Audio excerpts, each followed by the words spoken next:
why did PM and HM give specific investment advice to the 5 crore families investing in the stock market? Is it their job to give investment advice? Second, why both interviews were given to the same media house owned by the same business group, which is also under SEBI investigation for manipulating stock market? Third, what is the connection between the BJP, the fake exit pollsters, and the dubious foreign investors who invested one day before the exit polls were announced and made a huge profit at the cost of 5 crore families? We demand a JPC into this. We are absolutely convinced that this is a scam. Somebody has made thousands of crores of rupees at the cost of Indian retail investors, and the Prime Minister and the Home Minister have given an indication to buy. And this is a criminal act. So we demand today a joint parliamentary committee to investigate this. मैं हिंदी में बोल देता हूं. प्रधानमंत्री ने देश की जनता को इन्वेस्टमेंट एडवाइस क्यों दी, और 5 करोड़ परिवारों को जो इन्वेस्ट करते हैं उनको प्रधानमंत्री ने, होम मिनिस्टर ने स्टॉक खरीदने का आदेश क्यों दिया? दूसरा, दोनों इंटरव्यूज जो किए गए थे वो अदानी जी के जो चैनल्स हैं उनको दिए गए थे. उन पर सेबी का इन्वेस्टिगेशन हो रहा है, तो उन चैनल्स का क्या रोल है? और बीजेपी के बीच में जो फेक एग्जिट पोलस्टर्स हैं और ये जो फॉरेन इन्वेस्टर्स हैं, इनके बीच में क्या कोई रिश्ता है? और अगर रिश्ता है तो क्या है? हम जेपीसी चाहते हैं, हम इन्वेस्टिगेशन चाहते हैं, और देश इसकी सच्चाई जानना चाहता है. धन्यवाद. शुक्रिया राहुल जी. साथियों, अभी अभी राहुल जी ने आपको स्पष्ट तरीके से क्रोनोलॉजी समझ लिया है. बार बार गृह मंत्री कहते थे अब क्रोनोलॉजी समझिए. आज राहुल जी ने देश को क्रोनोलॉजी समझाया है. इसके ऊपर अगर आपके सवाल हैं तो एक एक करके आप पूछेगा, एक एक करके पूछेगा. I haven't said the chronology in English, so I'll say the chronology in English. 13th May 2024, the Home Minister says, buy shares before 4th of June. This is a clear indication to retail investors and others to buy stock. 19th May, for the first time, and then repeatedly until the 28th May, the Prime Minister says that the stock market is going to break records on 4th June. Finally, on 1st June, completely fictitious exit polls are released. These investors are given a completely wrong impression. And on the 3rd of June, as we all know, the stock market breaks all records and then crashes on the 4th of June. Whoever has made money as the stock market rose and also as the stock market crashed. And we are interested in having a joint parliamentary committee, a JPC, to investigate the role of the Prime Minister, the role of the Home Minister, role of BJP members, and also those people who have done these fake exit polls.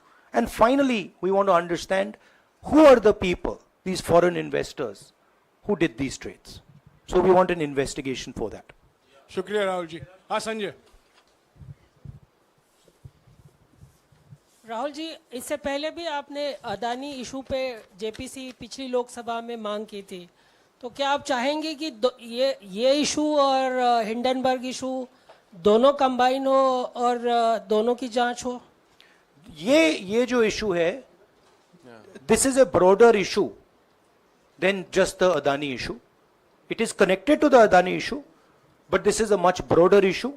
This is directly the Prime Minister of India, Home Minister, who are privy to data on actual election results, who have IB reports, who have their own data, who are advising retail investors to buy stock on the floor. This has never happened before. And by the way, the Prime Minister has never commented on stock market before this. This is the first time the Prime Minister has commented, very interestingly, and multiple times, one after the other, saying that stock market is going to boom, stock market is going to boom, stock market is going to boom.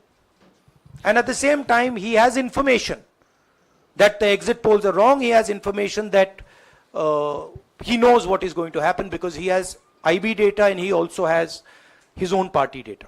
हाँ जी रवि, राहुल जी, मेरा सवाल यही है कि जी news ने भी ये सारी चीज बताई है जनता को कि कई चैनलों ने मिलकर ये सब चीज किया है, जिस तरह से एग्जिट पोल करके लोगों को गुमराह किया है, जिस तरह से शेयर बाजार में सारा कुछ हुआ है, जी न्यूज़ ने भी इस मामले को उठाया है और बताया है। और आपके कहने का सीधा अर्थ है कि अडानी को इसका फायदा उठाने के लिए किया गया है? नहीं, मेरा कहने का ये अर्थ है कि उसमें अदानी इन्वॉल्व हो सकता है, मगर ये अदानी से बहुत बड़ी चीज है। इसमें बीजेपी के सबसे बड़े नेताओं ने कहा है, रिटेल इन्वेस्टर्स को मैसेज दिया है कि आपको स्टॉक खरीदना चाहिए।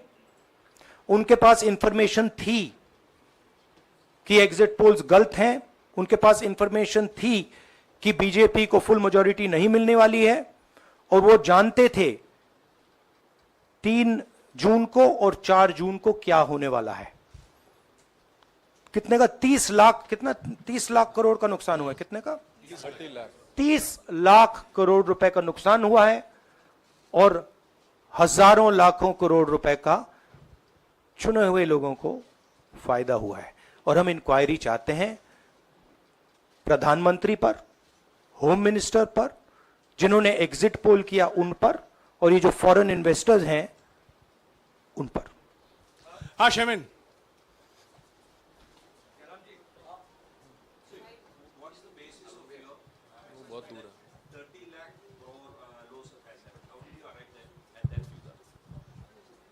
Do you want to explain?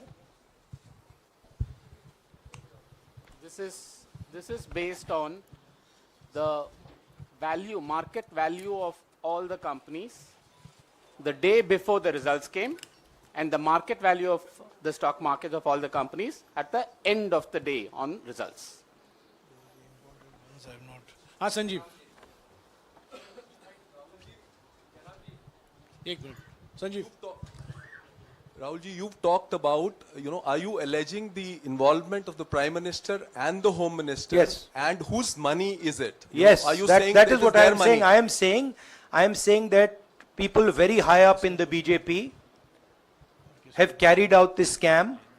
I am saying they had partners who carried out these exit polls. We would like to know if these exit polls were actually carried out, if people were actually sent out. And we'd also like to know the methodology of these polls. We'd like to understand who these investors are. We have some sense of who these investors are. So we are not just speaking out of the air. We are confident that if an investigation is done, interesting things will be revealed. And we think the Prime Minister and Home Minister are directly involved in this. हाँ Siddharth, companies की भी आपको लगता है जांच होनी चाहिए जिनके शेयर बहुत अप गए, जिनके सबसे ज्यादा शेयर खरीदे गए और जिनके शेयर उसके बाद में बीच में बेचे भी गए, तो उन कंपनीज का भी को भी इस दायरे में आना चाहिए, आपको लगता है? हमारा कहना है कि यहां पे बड़ा क्लियर है कि स्कैम हुआ है। प्रधानमंत्री ने डायरेक्टली कहा है, होम मिनिस्टर ने डायरेक्टली कहा है, इंडिकेट किया है जनता को कि स्टॉक मार्केट ऊपर जाएगी। होम मिनिस्टर ने तो साफ कह दिया कि खरीदना चाहिए। और जब प्राइम मिनिस्टर और होम मिनिस्टर और फाइनेंस मिनिस्टर ऐसी बात करते हैं तो उसका रिएक्शन आता है, लोग उसको बिलीव करते हैं।